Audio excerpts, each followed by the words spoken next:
Today on Rattlesnake Workshop I've got a really nice looking vintage Pioneer receiver, an SX-434. Now this is in really nice condition. This one is mint, but it doesn't work. So on the listing, I've just bought this. On the listing, it says it doesn't do anything. You get no power whatsoever, no lights on it, no nothing. It is 100% dead. So I haven't plugged it in or anything. It was only delivered yesterday. I haven't plugged it in, I haven't done anything to it. Just in case it has got parts missing inside, and then plugging it in is not a good idea, because I've not seen inside this one. For all I know, it might have bits missing. There was no photos of the inside on the listing. I'm just going by what it said, that it does nothing. So I'm going to open it up and make sure it's all there and see if I can see anything wrong with it, because you never know. It could just be a loose wire or a loose connection. It could have fuses blown. It could be a load of reasons why this does nothing, but I'm going to open it up and have a look through it before I plug it in, just to make sure it looks okay to plug in, because I know nothing about this receiver. So first of all, let's take the casing off. Now it's just two screws this side and exactly the same the other side. There is another two screws the other side, so I'll just quickly whip these screws out and we shall take the lid off, and then I will know, is it all there or is there a load of parts missing out of this one? Because I have had that before. I have bought amplifiers before that are non-working, no photos of the inside, and when I've got them and opened them up, they've had a load of bits took out of them. The transformer's gone, some of the circuit boards are gone, so it wouldn't be the first time if parts are missing out of this. I have had it before. Not many times. Most of the ones I've bought as non-working have been all complete, but a few times I have had them where a lot of bits have been taken out the inside before the amplifier is sold. So remember that if you're looking to buy a non-working amplifier and then bring it back to life, if you're looking to get one like that, don't pay a lot of money for them, because you just might get one that has had its inside stripped out of it. Different if there is photos of the insides, then you can pay a bit more money for it, because at least you know you are getting one that is all complete. So I'll just show you the inside of the case there, just in case you haven't seen one before, and then you can see how it's held together with the little strengthening blocks in the corners and that. So I'll just turn it round and then get the camera in there, and we'll have a look to see if we can see anything that looks damaged on this old Pioneer. And it hasn't had no bits taken out of it, this one. It does look all complete. So I'll grab the camera off my tripod and let's have a look inside there. It looks like someone has been in there, because that is really clean. So someone has been in there and cleaned it out. Someone might have had a go at trying to get it working, maybe, because there's no way that hasn't been cleaned out. That's really nice and clean in there. Someone has been through that, cleaning it out. So I'm looking round it. I can't see nothing that looks like anything has burnt out or anything like that. I can't see any black marks. None of the capacitors look swollen or leaking. It looks really, really nice in here. It really does.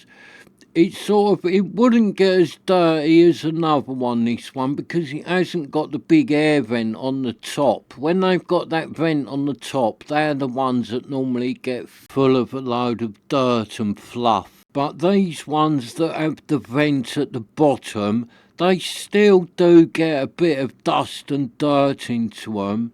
And this one, there's nothing in here, so this one has been cleaned out quite recent, I reckon. So I reckon someone's tried to get this going and failed. So we'll just turn it over, and then I'll whip the bottom plate off, because there's a lot of stuff underneath this bottom plate. So although all that top part looked alright, there is a lot of items underneath this bottom plate here. I've had some of these old Pioneers apart before, and a lot of the parts are in this bottom bit. So the problem could be in here, because all that top looked quite good. And normally, if something has burnt out, you will see telltale black signs. Not all the time, but most of the time. If something has burnt out, there will be a bit of evidence. And as you can see, this is another one. It's got a nice big metal base plate on this, so this is like a full metal chassis receiver. And that is the only air vent, that one you can see there on the bottom. So you can find, when the amplifiers only vent at the bottom like this, if you put them in a hi-fi cabinet, they can start running a bit hot because they need to vent from the sides. So ones like this are better on a rack or standing on a sideboard or something like that, so they can breathe properly. And just look how clean that base plate is. Someone has definitely had this apart and been right through it, cleaning it. And it does look nice in that bottom compartment. There is no parts missing out of there. No one has took nothing out of this. Looks all complete. So we grab my camera again.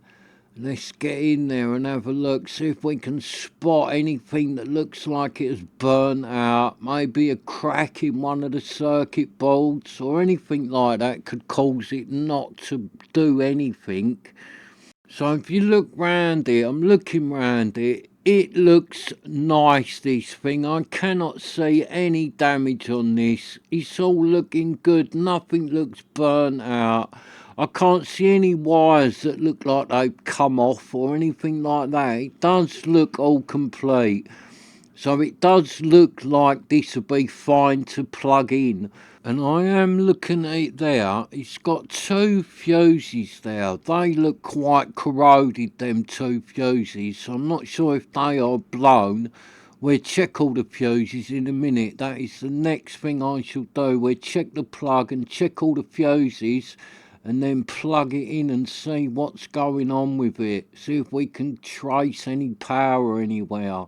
Because I really can't see any obvious signs of damage to this thing. Nothing looks like it's blown up. I can't see no black marks. I can't see nothing looking swollen. Nothing looks like it's been leaking. It really does look nice in there. Well, apart from them two fuses, they don't look very good, them two fuses. But surely if someone's been right through it and cleaned it all out, they will have checked the fuses, won't they? It can't be something as simple as fuses blown. But I have had that before. A few times I've bought amplifiers as non-working, and it has been something as simple as the fuses.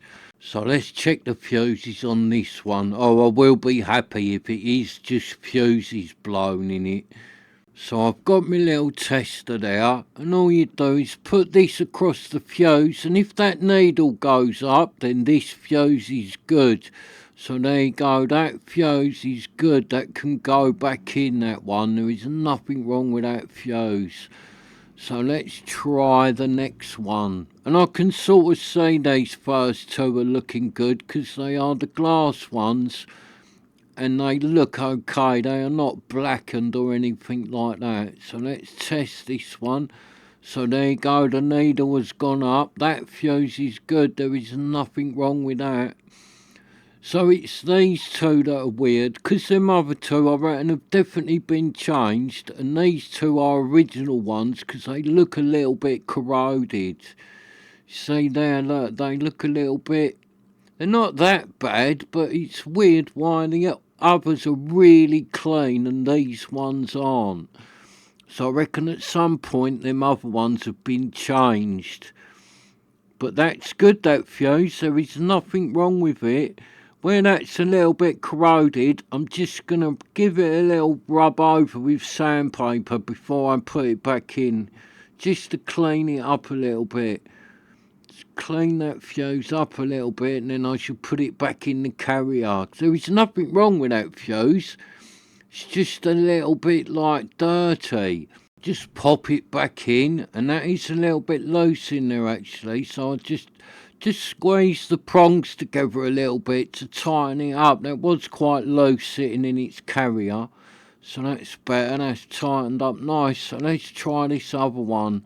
So let's pop it out, and we get my little tester, put the probes on it. If the needle goes, then this fuse is good. Yeah, so there's nothing wrong with that fuse. That's a good fuse. So I'm just going to do the same again. I'll just give it a little clean with the sandpaper, because they are quite dirty, the ends of these fuses. And that little plastic thing there that you saw me using to pop the fuses out, it works really good, that. It is just like the locking handle of a little old toolbox. The toolbox broke, but I kept that part, and it's really good for popping out the fuses. So that's that fuse cleaned up nicely. So let's pop it back in. I'll just squeeze together the little carrier, just tighten it up like I did the other one, and then pop the fuse back in. So all them 4 fuses are good. And I can't see any more fuses inside it. So on this 434, I think it's just got 4 fuses inside it. It has got some more round the back. We'll check them in a minute. I'll do the plug first. Check the fuse in the plug. Oh, and I did think when I found them green fuses and they looked a bit corroded, I did think there was a possibility that it might have been something as simple as them 2 fuses blown. But it is not. Them fuses are good. So let's open the plug up. We'll check the fuse in the plug and make sure that the terminals are nice and tight. And yeah, that neutral, that's nice and tight. Let's check the live. Yeah, that's nice and tight. So we'll pop the fuse out, get my little tester and just test that fuse. Make sure it is all good. And if it is, we give it a little clean and pop it back in. So you know the routine now. If the needle goes up, then this fuse is good. And yeah, it's gone straight up, so there is nothing wrong with that fuse. I'll just give it a little clean with the sandpaper while it's out, and then pop it back in, and that plug is good. I will clean the little prongs up on the plug a little bit, because they are very dirty. I just squeeze them together, the carrier, pop the fuse in. Yeah, so there was nothing wrong with that plug. But a lot of these amplifiers I buy, the plugs aren't fitted properly. That one was quite rare, because that is a decent fitted plug. Whoever put that on knew what they was doing. So I just get me bit of sandpaper and just clean the terminals up a little bit, because they are very dirty.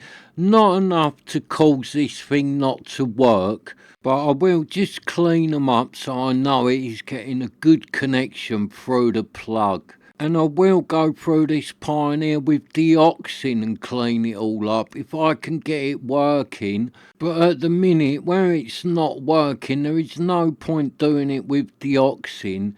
And also, if I put deoxin in it now and start doing it all, I can't plug it in for like 48 hours or something. So I want to get some power through it now and try and find out what's going on with it. So I just turn it round, because there's a few fuses in the back here. There is a couple under that little square cap in the middle, and there is one in this bit here. Now this bit I'm unscrewing now, that is the part where you set the voltage for whatever country you're going to use this receiver in. In the UK, we have it set to 240, and it is set to 240, that bit, so it is in the right place. So let's test this fuse, see what's going on. It looks good, this fuse. And yeah, it is good, that fuse. So there is nothing wrong with that fuse. So we'll pop that back in. And then there's just 2 more fuses to go. So thanks for watching, and please join me in part 2.